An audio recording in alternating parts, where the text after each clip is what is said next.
before you ever leave this world alive. Well, thank you for the things you did in my life. Morning, YouTube. Wisdom Junkie. Joe's Pipe. And some Froggy Morton. Cellar. You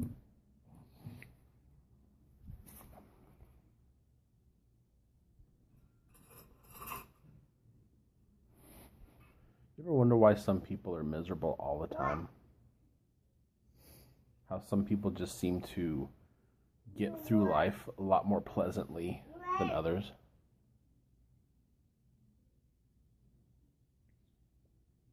How when faced with tragic events or bad things, they just seem to get through it better.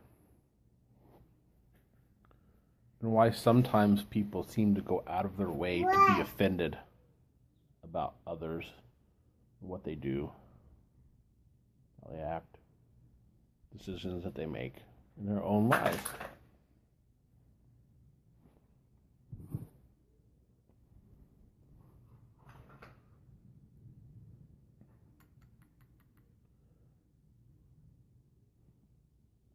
We live in a time, I think, where we're very lucky. We complain about a lot of very trivial things. I call them first world problems. We have first world problems, most of us. At least those of us who are actually able to do videos like this and watch videos on our fancy phones and our computers.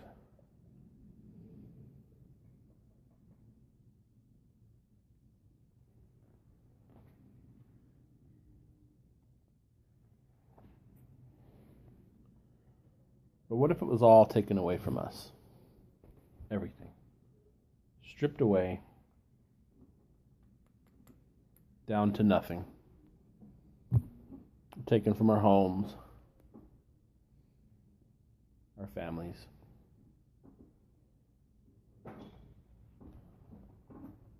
How would we react? How would we survive?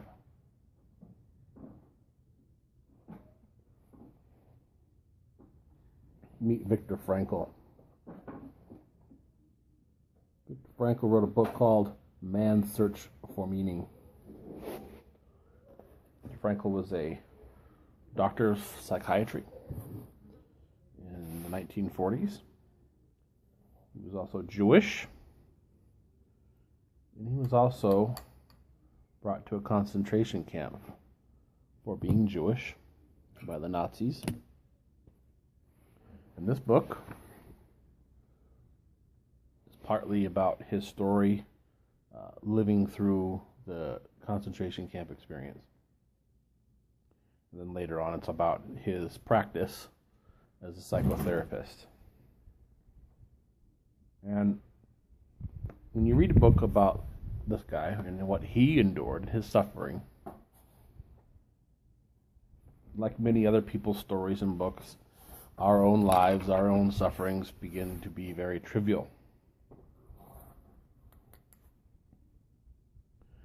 And he seems to think that, like anybody else in life in general, that we can only really control one thing. You can control nothing else. The only thing you have any type of control of is the attitude with which you approach life and suffering and what is happening around you. You may not be able to control the environment or anything else. You can control your attitude. And for him, it is the ability to control his attitude towards what was happening to him that helped him survive the experience. He says that everything can be taken away from a man but one thing, the last of the human freedoms, to choose one's attitude in any given set of circumstances, to choose one's own way.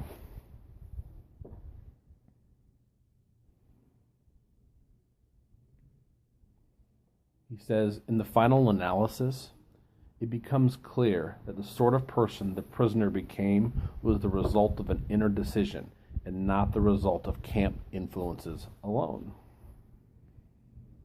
It is the spiritual freedom, which cannot be taken away, that makes life meaningful and purposeful.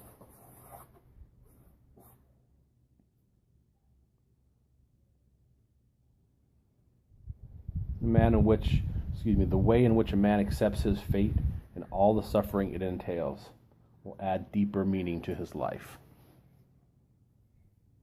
It's a book about the power of attitude, the power of mind, power of hope.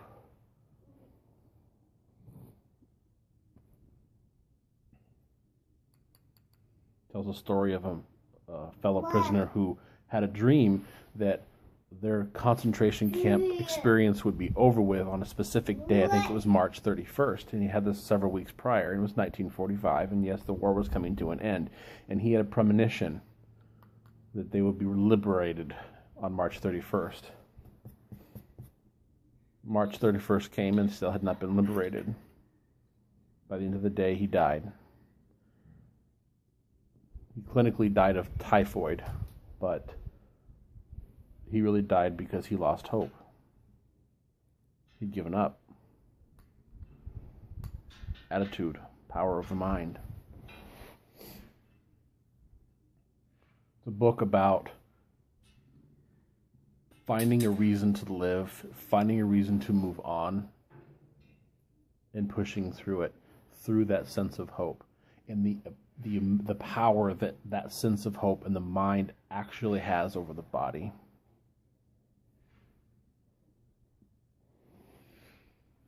Frankl says that essentially what gives meaning to life is one's work. Having meaningful work, doing something that gives you meaning, gives you purpose, or reason to get up in the morning and move through your day. Love, and the ability to give of yourself to somebody else and have a reason to serve them is very powerful. He says even though he knew his wife was dead, her memory and her thoughts about her are what kept him going and not giving up. And then courage. Finding the courage to do this in life brings meaning to life, according to Frankl.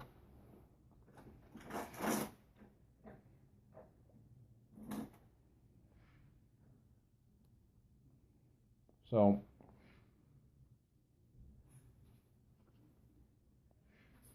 he quotes Nietzsche, the German philosopher, who said, "He who has a why to live for can bear with any..." I screwed up. Sorry, let me try this again. Nietzsche. "He who has a why to live for can bear with almost any how." So why are we living? What are we living for? How we're living doesn't matter, but why we're living. And the reasons and the meanings why we're living, that's the important stuff. That's what keeps you going every day. That's what gets you up in the morning and moving forward. Inertia.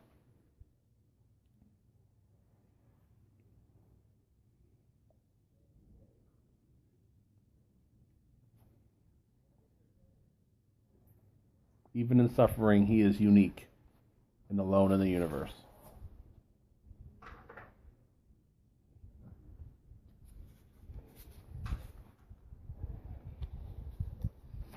Sometimes it's a man's destiny to suffer. When a man finds that it is his destiny to suffer, he will have to accept his sufferings as his task. And even in suffering, he is unique and alone in the universe.